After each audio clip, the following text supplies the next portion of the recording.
नमस्कार। मैं आपका दोस्त अजय कुमार। हमारे चैनल इंग्लिश बाई ए के बाबा पर आप सभी का स्वागत है। अगर आप भी चाहते हैं कि आपकी पुस्तक का ऑडियो बुक बने तो हमारे व्हाट्सएप नंबर पर आप कांटेक्ट कर सकते हैं।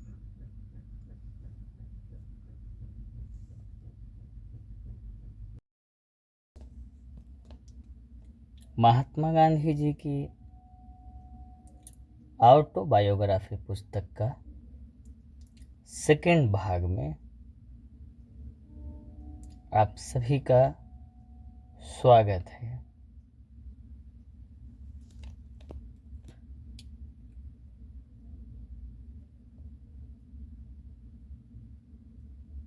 पहला भाग, जन्म। जान पड़ता है कि गांधी कुटुंब पहले तो पंसारी का धंधा करने वाला था, लेकिन मेरे दादा से लेकर पिछले 3 पीढ़ियों से वो वह दीवानगिरी करता रहा है। ऐसा मालूम होता है कि उत्तम चंद गांधी अथवा ओता गांधी टेकवाले थे। राजनीतिक खटपट के कारण उन्हें पोरबंदर छोड़ना पड़ा था और उन्होंने जूनागढ़ राज्य में आश्रय लिया था। उन्होंने नवाब साहब को बाएं हाथ से सलाम किया। किसी ने इस प्रकट अभिनय का कारण पूछा तो जवाब मिला, दाहिना हाथ तो पोरबंदर को अर्पित हो चुका है। ओता गांधी के बाद दूसरा यूं 2 विवाह हुए थे। पहले विवाह से उनके 4 लड़के और दूसरे से 2। अपने बचपन को याद करता हूँ तो मुझे ख्याल नहीं आता कि ये भाई सौतेले थे। इनमें 5वें करमचंद अथवा कवा गांधी और आखिरी तुलसीदास गांधी थे।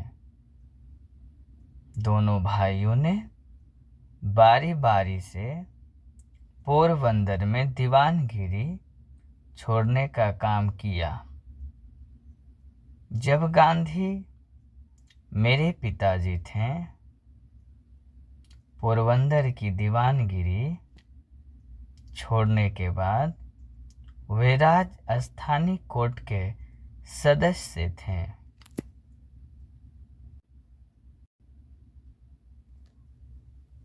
बाद में राजकोट में कुछ और समय के लिए वांकेनेर में दीवान थे। मृत्यु के समय वे राजकोट दरबार के पेंशनर थे। कवा गांधी के भी एक के बाद एक यूं 4 विवाह हुए थे। पहले 2 कन्याएं थी। अंतिम पत्नी पुतलीबाई से 1 कन्या और 3 पुत्र थे। उनमें अंतिम मैं हूँ। पिता कुटुंब प्रेमी, सत्यप्रिय, शूर, उदार किंतु क्रोधी थे। थोड़े विषयासक्त भी रहे होंगे। उनका आखिरी ब्याह 40वें साल के बाद हुआ था। हमारे परिवार में और बाहर भी उनके विषय में यह धारणा थी कि वे रिश्वतखोरी से दूर भागते हैं, इसलिए शुद्ध न्याय करते हैं, राज्य के प्रति वफादार थे। एक बार प्रांत के किसी साहब ने राजकोट के ठाकुर साहब का अपमान किया था। पिताजी ने उसका विरोध किया। साहब नाराज हुए, कबा गांधी से माफ़ी मांगने के लिए कहा। उन्होंने माफ़ी मांगने से इनकार किया। फलस्वरूप कुछ घंटों के लिए उन्हें हवालात में भी रहना पड़ा। इस पर भी जब वे डिगे नहीं तो अंत में साहब ने उन्हें छोड़ देने का हुक्म दिया। पिताजी ने धन बटोरने का लाभ कभी नहीं किया। इस कारण हम भाइयों के लिए बहुत थोड़ी संपत्ति छोड़ गए थे। पिताजी की शिक्षा केवल अनुभव की थी। आजकल जिसे हम गुजराती की 5वीं किताब का ज्ञान कहते हैं, उतनी शिक्षा उन्हें मिली होगी। इतिहास भूगोल का ज्ञान तो बिल्कुल ही नहीं था। फिर भी उनका व्यवहारिक ज्ञान इतने ऊंचे दर्जे का था कि बारीक से बारीक सवालों को सुलझाने में अथवा 1000 आदमियों से काम लेने में भी उन्हें कोई कठिनाई नहीं होती थी। धार्मिक शिक्षा नहीं के बराबर थी, पर मंदिरों में जाने से और कथा वगैरह सुनने से जो धर्म ज्ञान अशक्य हिंदुओं को सहज भाव से मिला रहता है, वह उनमें था। आखिर के साल में एक विद्वान ब्राह्मण की सलाह से, जो परिवार के मित्र थे, उन्होंने गीता पाठ शुरू किया और रोज पूजा के समय वे थोड़े बहुत श्लोक ऊंचे स्वर से पाठ किया करते थे।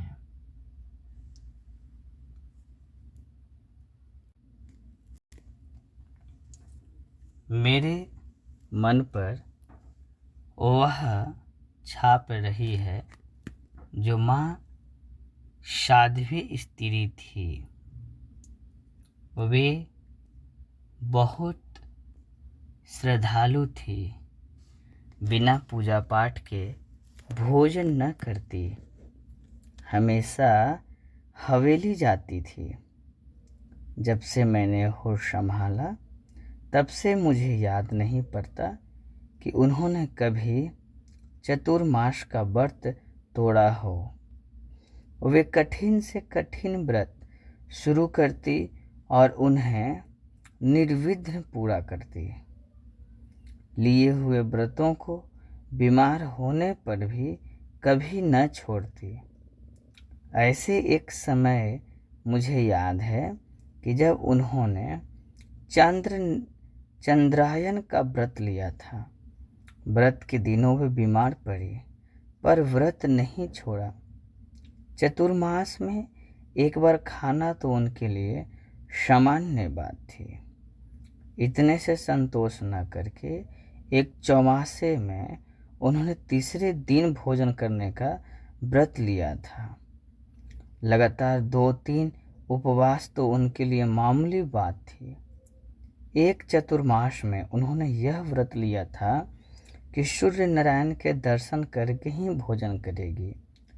उस चौमासे में हम बालक बादलों के सामने देखा करते कि कब सूरज के दर्शन हो और कब माँ भोजन करे। यह तो सब जानते हैं कि चौमासे में अक्सर सूर्य के दर्शन दुर्लभ हो जाते हैं। मुझे ऐसे दिन याद हैं कि जब सूरज की देखते और कहते माँ माँ सूरज दिखा, और माँ उतावली होकर आती, इतने में सूरज छिप जाता और मैं यह कहती हुई लौट जाती, कोई बात नहीं, आज भाग्य में भोजन नहीं है, और अपने काम में डूब जाती। माता का व्यवहार बहुत ही कुशल था। राज दरबार की सब बातें हुए जानती थी। रनिवास में उनकी बुद्धि की अच्छी कदर होती थी। मैं बालक था। कभी कभी माताजी मुझे भी अपने साथ दरबार गढ़ ले जाती थी। माँ साहब के साथ होने वाली बातों में कुछ अभी तक याद है। इन माता पिता के घर में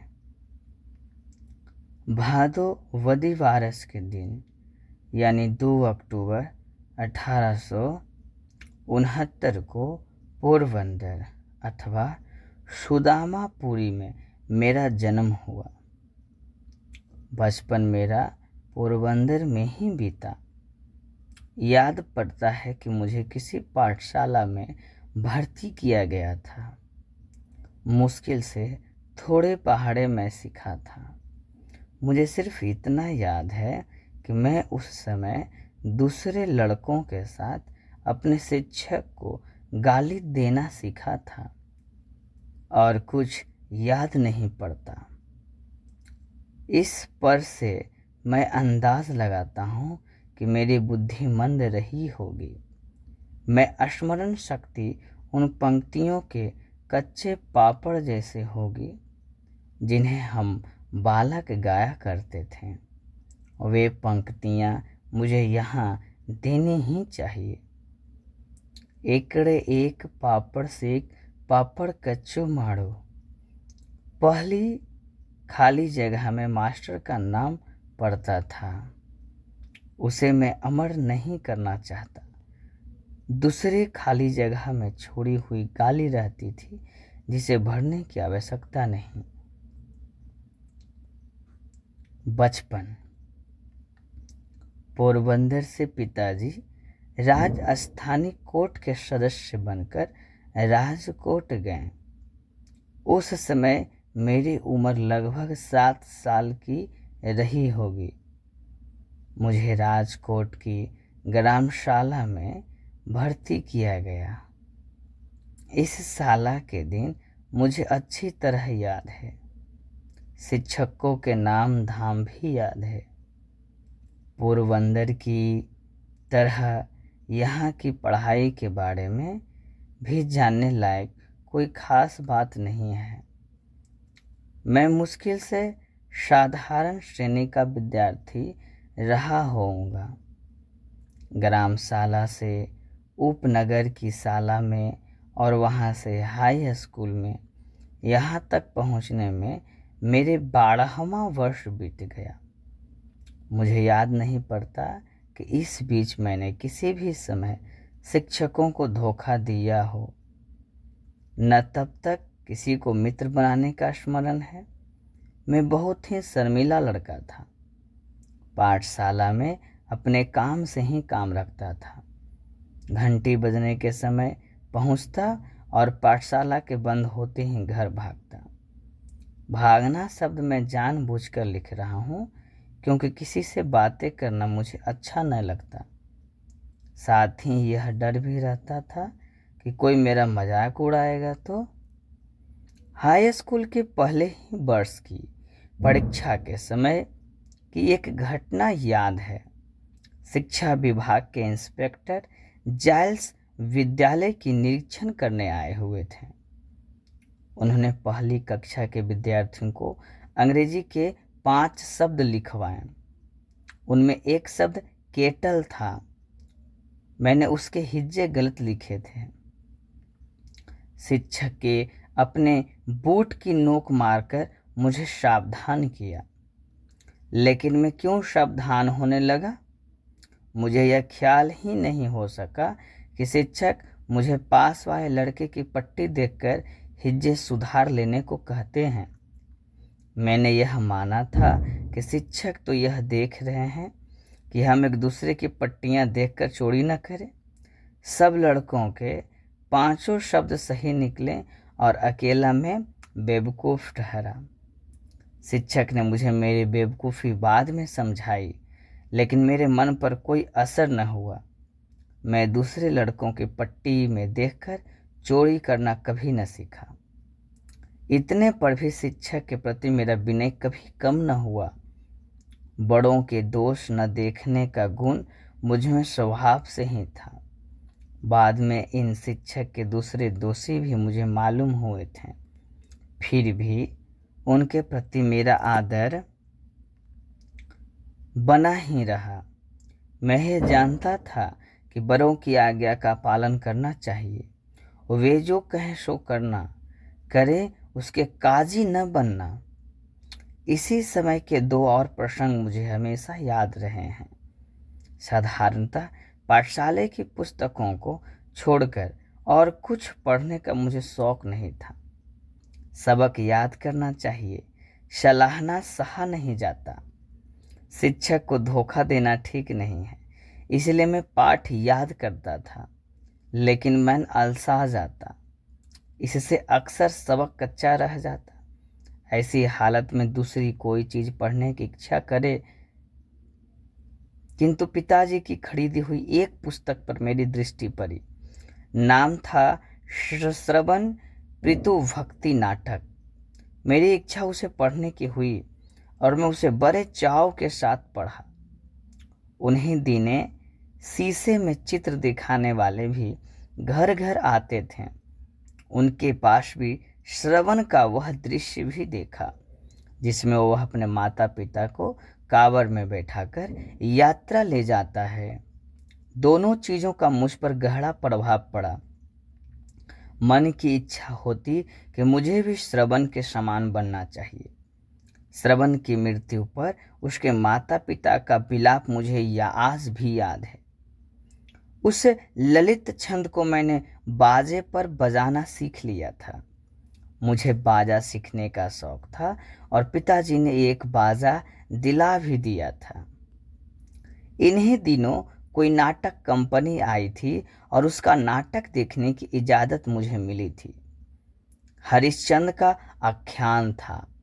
उस नाटक को देखने मैं थकता न था। उस बार बार देखने की इच्छा होती थी, लेकिन यो बार बार जाने कौन देता। पर अपने मन पर मैंने उस नाटक को सैकड़ों बार खेला होगा। मुझे हरिश्चंद्र के सपने आते। हरिश्चंद्र की सत्यवादी सब क्यों नहीं होते, यह धुन बनी रहती। हरिश्चंद्र पर जैसे विपत्तियां पड़ी, वैसी विपत्तियां को भोगने और सत्य का पालन करना ही वास्तविक सत्य है।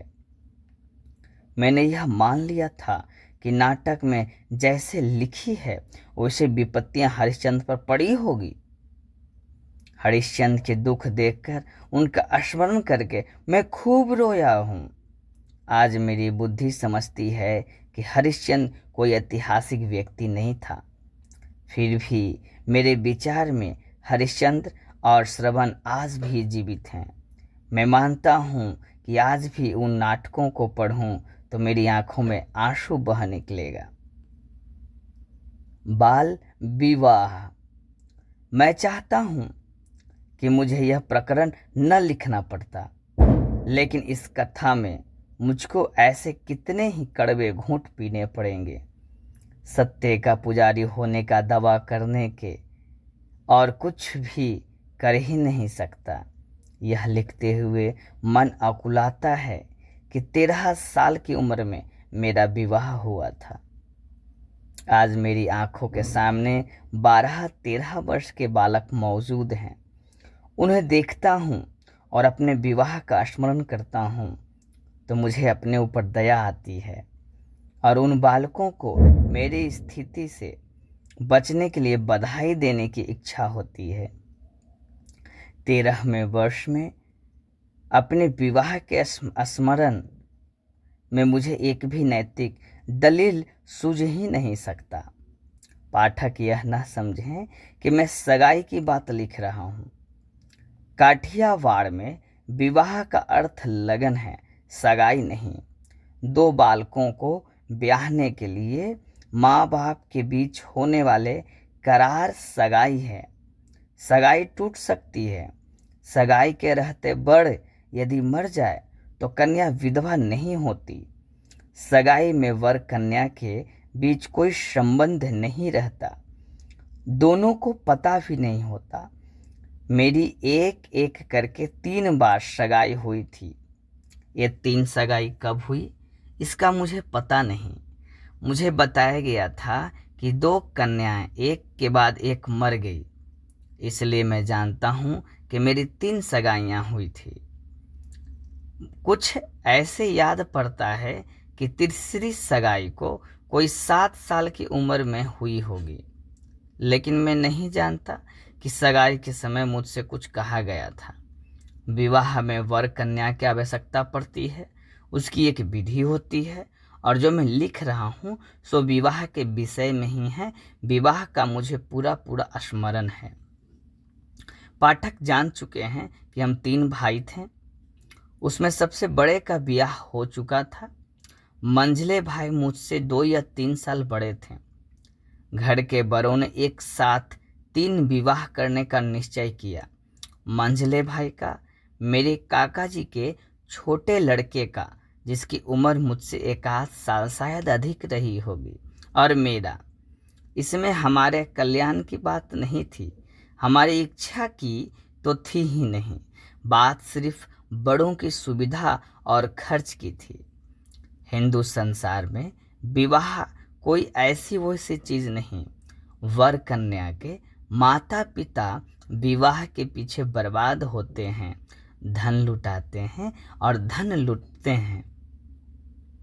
महीनों पहले से तैयारियां होती है, कपड़े बनते हैं, गहने बनते हैं, जाति भोज के खर्च के हिसाब बनाए जाते हैं, पकवानों के प्रकारों की होड़ बढ़ी जाती है। औरतें गला हो चाहे न हो तो भी गाने गाया करती हैं और आवाज़ बैठा लेती हैं। कुछ बीमार भी पड़ जाती हैं। पड़ोसियों की शांति में खलल मचती है। बेचारे पड़ोसी भी अपने यहाँ प्रसंग आने पर यही सब करते होते हैं, इसलिए शोरगुल, जूठन, दूसरी गंदगियाँ सब कुछ उदासीन भाव से सह लेते हैं। ऐसा झमेला 3 बार करने के बाद एक ही बार कर लिया जाए तो कितना अच्छा हो। खर्च कम होने पर भी विवाह ठाठ से हो सकता है, क्योंकि 3 विवाह एक साथ करने पर पैसा खुले हाथों खर्च किए जा सकते हैं। पिताजी और काका जी बूढ़े थे, हम उनके आखिरी लड़के ठहरे, इसलिए उनके मन में हमारे विवाह रचाने का आनंद लूटने की प्रवृत्ति भी रही होगी, और ऐसे दूसरे विचारों से ये तीनों विवाह एक साथ करने का निश्चय किया गया होगा। और उनके इसके लिए तैयारियां और सामग्री जुटाने का काम तो जैसा कि मैं कह चुका हूँ महीने पहले शुरू हो चुका था। हम भाइयों को तो सिर्फ तैयारियां से ही पता चला कि विवाह होने वाले हैं। उस समय मेरे मन में अच्छे अच्छे कपड़े पहनने, बाजे बजने, वर यात्रा के समय घोड़े पर चढ़ने, बढ़िया भोजन मिलने, एक नई बालिका के साथ विनोद करने आदि का अभिलाषा के सिवा दूसरी कोई खास बात नहीं रहती। इसका मुझे स्मरण नहीं है। विषय भोग की वृत्ति तो बाद में आई। वह कैसे आई इसका वर्णन मैं कर सकता हूँ, पर पाठक ऐसी जिज्ञासा न रखें। मैं अपनी शर्म पर पर्दा डालना चाहता हूँ। जो कुछ बतलाने लायक है वह इसके आगे आएगा, किंतु इस चीज के ब्यौरा का उस केंद्र बिंदु से बहुत ही थोड़ा संबंध है जिसे मैं अपनी निगाह के सामने रखा है। हम 2 भाइयों को राजकोट से पोरबंदर ले जाया गया।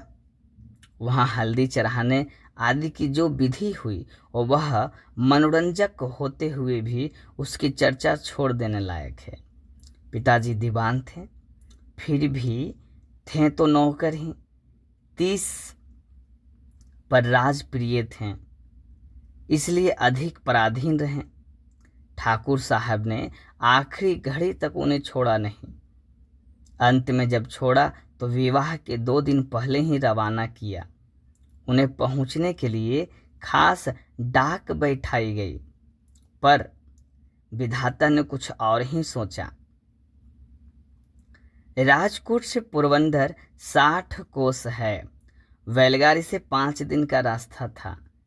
पिताजी 3 दिन में पहुंचे। आखिरी मंजिल में तांगा उलट गया। पिताजी को कड़ी चोट आई। हाथ पर पट्टी, पीठ पर पट्टी। विवाह विषयक उनका और हमारा आधा आनंद चला गया। फिर भी विवाह तो हुए ही, लिखे मुहूर्त कहीं टल सकते हैं। मैं तो विवाह के बाल उल्लास में पिताजी के दुख को भूल गया। मैं पिता भक्त तो था ही, पर विषय भक्त भी वैसा ही था ना। यहाँ विषय का मतलब एक इंद्रिय का विषय नहीं है, बल्कि भोग मात्र है। माता पिता की भक्ति के लिए सब सुखों का त्याग करना चाहिए। यह ज्ञान तो आगे चलकर मिलने वाला था। जिस पर भी मानो मुझे इस भोगो इच्छा का दंड ही भुगतना हो। इस तरह मेरे जीवन में एक विपरीत घटना घटी जो मुझे आज तक अखरती रही।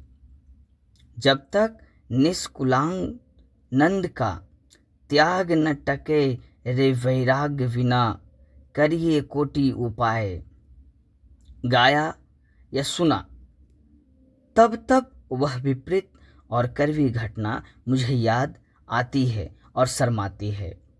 पिताजी ने शरीर से पीड़ा भोगते हुए भी बाहर के प्रसंग दिखाने का प्रयत्न किया और विवाह में पूरी तरह योग दिया।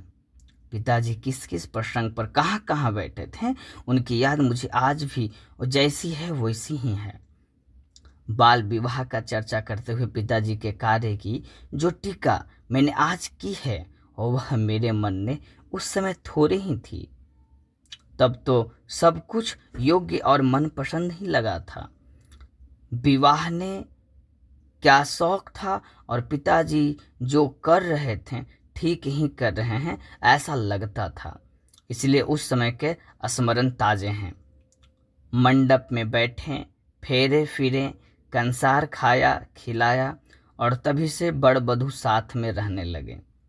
पहली रात दो निर्दोष बालक अनजाने संसार सागर में कूद पड़े। भाभी ने सिखलाया कि मुझे रात में कैसे बर्ताव करना चाहिए।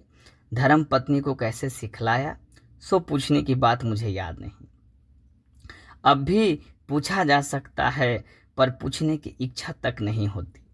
पाठक यह जान ले कि हम दोनों एक दूसरे से डरते थे, ऐसा भास मुझे है। एक दूसरे से शर्माते थे ही। बातें कैसे करना, क्या करना, सो मैं क्या जानूं। प्राप्त शिखावन भी क्या मदद करती, लेकिन क्या इस संबंध में कुछ सिखाना जरूरी है। जहाँ संस्कार बलवान है, वहाँ सिखावन सब गैर जरूरी बन जाती है। धीरे धीरे हम एक दूसरे को पहचानने लगे, बोलने लगे। हम दोनों बराबरी के ही उम्र के थे, पर मैंने तो पति की सत्ता चलाना शुरू किया। यह महात्मा गांधी के द्वारा लिखित उन्हीं के हाथों का पुस्तक है, माई एक्सपेरिमेंट विद ट्रुथ, जिसका हिंदी अनुवाद में पढ़ रहा हूँ आप लोगों के सामने। इसमें जो बातें महात्मा गांधी जी ने खुद लिखी है, उन्हीं बातों को मैं लाइन बाय लाइन पढ़ रहा हूँ। खुद से एक भी शब्द में नहीं बोल रहा हूँ।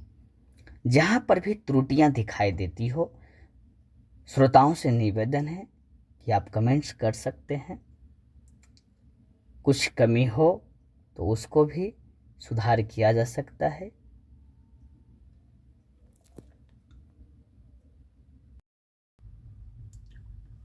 तो आज के लिए इतना ही।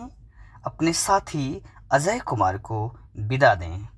मिलते हैं अगले एपिसोड में। तब तक के लिए नमस्कार।